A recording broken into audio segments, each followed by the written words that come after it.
Right, this is called the Bent Blue Line. No cash prizes for guessing what it's about. It was inspired by what I started thinking about a few weeks ago when Barcelona won the league. I'm not a big fan of football, but I am a big fan of parties, and I got told that there'd be a big party in the centre of town. So I headed there about half an hour before the game finished. Came out of Plaza Catalonia Metro, and there was a line of vans, Mossos de Squadra vans, sort of going off into the distance. They're the top bastards as far as police go in Catalonia and in Spain, maybe only rivaled by the Guardia Civil. Anyway, the party was fantastic. There was real good atmosphere, lots of chanting, high spirits, flag waving. It was somewhere between a celebration and independence rally. So stayed there, spoke to a few people, took some photos, and then went off for a drink with some friends. Came back about an hour and a half, 2 hours later, and the Mossos had closed off 7 blocks of Barcelona. You could hear rubber bullet guns going off in the distance, tear gas being lobbed, and I just couldn't see how it had descended from a fantastic party atmosphere to this. So it got me thinking. We're lucky that apart from in Ireland, we're lucky that the British police don't use rubber batting guns. They don't use tear gas yet, but they do have lots of insidious ways of brutalising and fucking us over. And this is what it's about. Blue and white flashes in Barcelona streets brought back 1 or 2 memories of problems with the British Constabulary. No, their repartee does not include the rubber baton gun, that is unless you have faced them on the streets in Northern Ireland. But this shower of scum, they have bookfuls of ways of getting their kicks and having their fun. And now I'm going to take you through just 1 or 2 of them. So, number 1, they cordon demonstrations. Raise the temperature, call it a kettle, and test protesters' patience. And then, on the mark, they batter us from the edge in. And if you fight back or resist, you're likely to get hospitalised and or hauled in. Number 2. Boys in blue, they just love to play dress up and then get in fights and cause trouble in their unconvincing get-up. And I used to like spotting them on demonstrations. It's not hard. Demo in 2010, student demo. There's a group of them, maybe 45, dressed like 18-year-olds. They stuck out like sore bollocks. And I enjoyed seeing it. I enjoyed seeing them sweat, seeing them get het up, and seeing that expression on their face when their cover got blown and they realised, fuck, scores might be about to get settled. Number 3. Whether it is the Matrix in Liverpool, the TSU in Manchester, or London's TSG, these 3, they have something in common. They're all fucking paramilitaries. Black snoods to match their boots and disguise their identity, and Velcro patches on their sleeves where their identification numbers should be.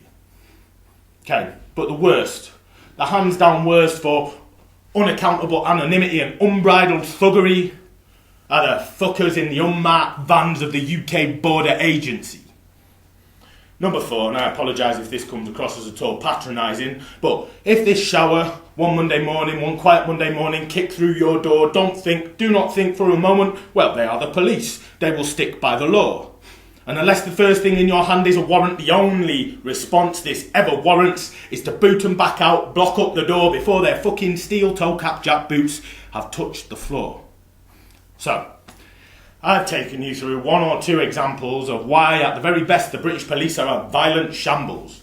But I want to look a bit deeper than that now. I want to look at examples that the media cannot write off as being down to just a few bad apples. So what do these 3 names have in common?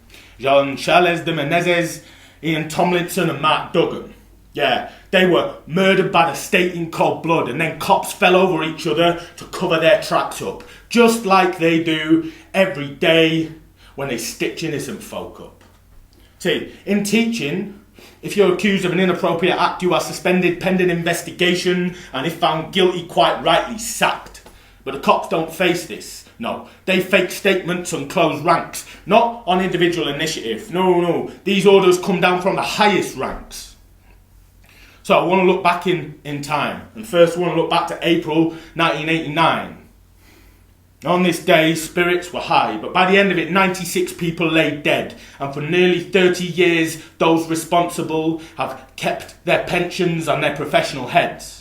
Because the Hillsborough cops who say Stum did not have to worry about an overwhelming sense of dread. Their senior officers kept them safe in their beds.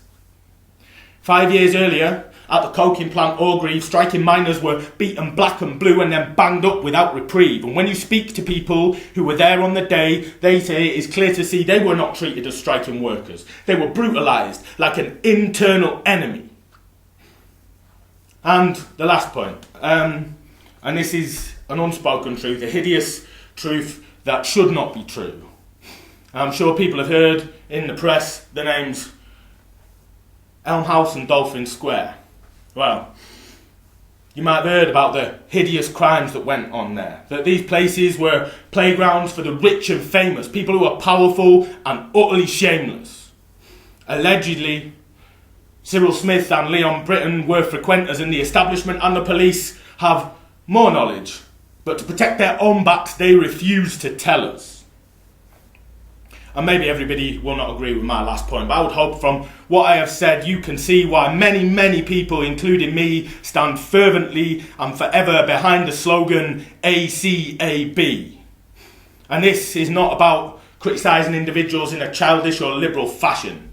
It is about rigorously critiquing a rotten institution that needs smashing.